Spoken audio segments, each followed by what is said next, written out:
to check how well your print is going, a simple way is to print 2 towers. These are, I guess, about 20 mils apart, and they are 8mm tall, 80mm tall, with a cross-sectional area of 8 by 8, and you print 2 of those side by side.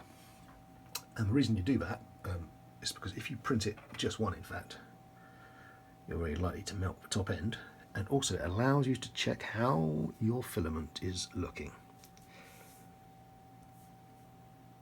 And the only difference is that they've been dried out properly.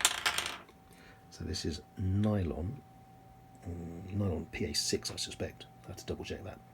It's the eSun brand, and that is what happens as you dry it over the course of about a week. So you get to this one, which is really rather nice looking, and essentially unbreakable. It's just nothing I can do to it. God, barely moves. Ridiculous material. It's fantastic. It's like being able to print metal on just a standard FDM. Fantastic.